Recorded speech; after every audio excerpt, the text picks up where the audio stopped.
Before this video begins, make sure to subscribe and turn on notifications so you never miss an upload. Also, be sure to check out my affiliate links down below so you can get discounts on different car mods and products. Alrighty, let's get into the review.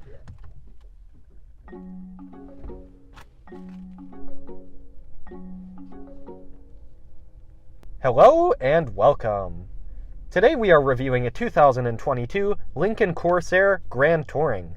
This is a plug-in hybrid model with all-wheel drive. I would like to thank Flood Ford Lincoln in Narragansett, Rhode Island for allowing me to both review and test drive this Lincoln Corsair. I'll be doing a test drive soon with this vehicle, so make sure to also check that out. Alrighty, so this Lincoln Corsair is finished in black with a sandstone leather interior. It has about 1,900 miles and currently stickers around $52,000. This is an SUV with 2 rows of seats and seating for 5. This comes in with a 4,500 pound curb weight, and it's stickered for $59,000 when new. This is powered by a 2.5 liter 4-cylinder engine with a plug-in hybrid system, and that makes 266 horsepower out of it. And additionally, this has a 3.5 hour charge at 240 volts to get an all-electric range of 28 miles driving. This is mated with an electrically variable transmission.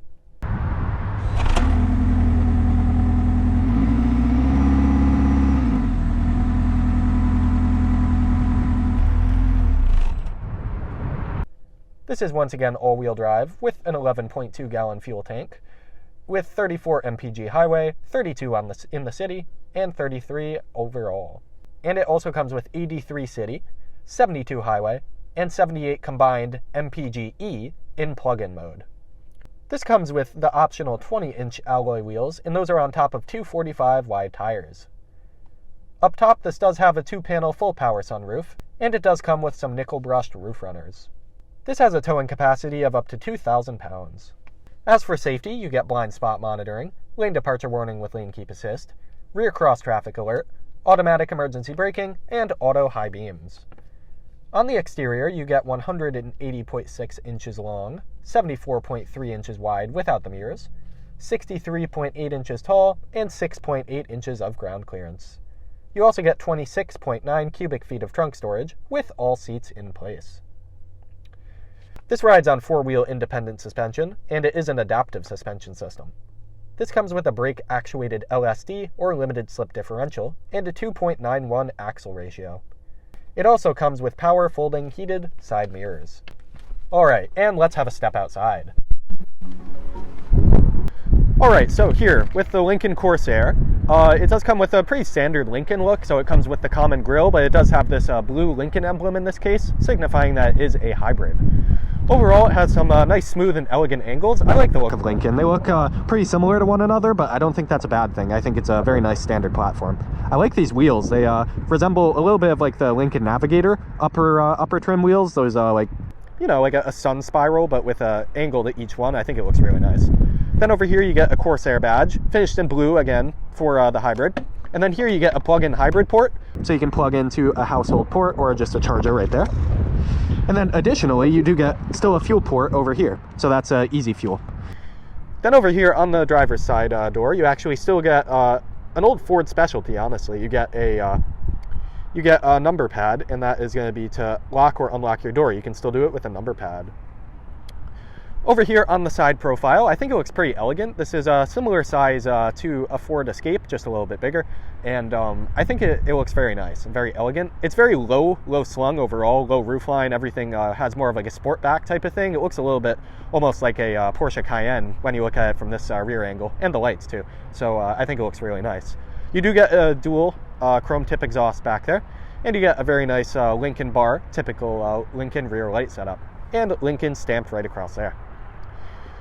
Then over here again, just on the side, you get a pretty nice spoiler in the back, so that hangs out pretty far, gives it a nice bit of an aggressive look from the back. And then overall, it just looks really smooth and elegant, but it does have some pretty good angles to it where it needs them. And then up top, you do once again get that large sunroof, and then here are some of your safety features right there. And let's have a step inside. So, you do get a Lincoln door sill that lights up right there, and you get a new sound. It's not the typical Ford sound, which is pretty cool to me. So I like that they have a separate sound for Lincoln. And then overall for your door panel here, you get a full power seat for both passengers. That's going to be right up on the door. For the driver, you get 3 memory positions as well, so that's really cool. And then for the rest of this door here, it's very well finished. It has some hard plastic here and here. I wish maybe this piece especially, I wish was just a little bit of higher quality plastic. It seems a bit cheap compared to the rest of this for the speaker cover. But overall, it looks very nice. It has a nice choice of materials. All this is soft touch all the way until you get below the armrest, which is how it generally should be anyway. And then to the left of your steering wheel, you get your trunk button, your fuel cap button, and some of your light controls. Here for your steering wheel, it's going to be very large and meaty. It feels very nice in hand, two-tone leather, and it's very good soft leather here. And then it's also a heated wheel, so I have the heated on. It is a very, very good heated wheel system. It gets very hot very quickly, which is good, of course, for the cold weather. Then for your gauge cluster, it's going to be digital in here, and you can pick between your drive modes. So we're in plug-in hybrid mode, so the engine is not currently on.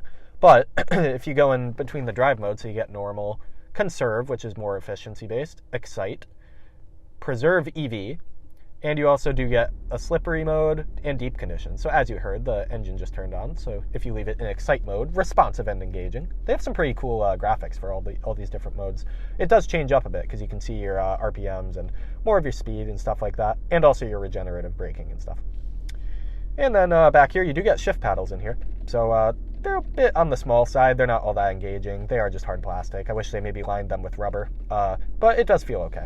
And then another thing on this steering wheel, it does have a voice command button, which is nice because yelling at your screen often doesn't work, but that they added a hard button, I like that. So they want people to engage with all their features. Up here for the rest of your dash, it's all soft touch. Then you get some nice real look wood. It might be real wood down there. And then a lot of different leather without contrast stitching necessarily, but it is stitched. And then down below, rubberized and stuff like that. So it is very, very good in that regard. And overall, it's a pretty interesting setup. I don't love it all that much for the center console setup. I think it's a little too much gloss black. It picks up too much dust and it attracts too much dust. But everything is very accessible for the driver, so that's okay. And then for your shifter here, it's actually going to be push button. So if you pop into reverse with the button right here, you get your backup camera. Unfortunately, it's a very low quality backup camera. That's not anything Lincoln specific. So many brands cheap out on this, just one little aspect of the car, but I wish it had better quality right there. And then for this infotainment system, it's a little small. It's probably only about 7 inches across. It's not that large, but it does okay. It's a Ford sync system, so it's a very good system in my opinion. I like Ford and their sync. So I think it works okay, but I wish it were a good bit larger, maybe 11 inches, just because this is a 2022 model in a luxury car, and this is smaller than a similar Ford Explorer, Ford Escape. Some of those have larger screens than this, and this should be the luxury version. So I wish it had a larger screen right over there. Overall, for the rest of your center console, you do get a couple USB ports down in here and a 12 volt and a pretty deep storage area. That has a cover as well. Here's your drive mode button, a couple of cup holders, and you get an electronic parking brake. It's a pretty basic, minimal spot right over here, actually. I thought it would maybe have some more features packed into there, but they keep most of it inside the infotainment, which is okay. But it just looks a little, I know they want a nice minimal interior, but I wish they'd maybe spruced it up just a little bit more with some more material choice. For your center armrest, it's going to be a 2-tier storage system. You have one small one here, and then deeper in here, you have a pretty good amount of storage, actually. It opens up quite a bit. And then over here, you get your glove box. It's pretty good size, actually. It does pretty well for what it is. And then for your visor test over here, we will open it and see if it slides and covers the whole window. It does effectively, so that is very good. And then for your panoramic sunroof, that goes all the way back here. And those power controls are, of course, right there. And as for your power seats themselves, they have a lot of different controls. So both sides of your legs you actually have controls for, which is really cool. So you can put your little leg bolsters out as well. And then just, yeah, it's pretty simple to use in here, but it does definitely feel more upscale than a Ford. And let's step in the rear.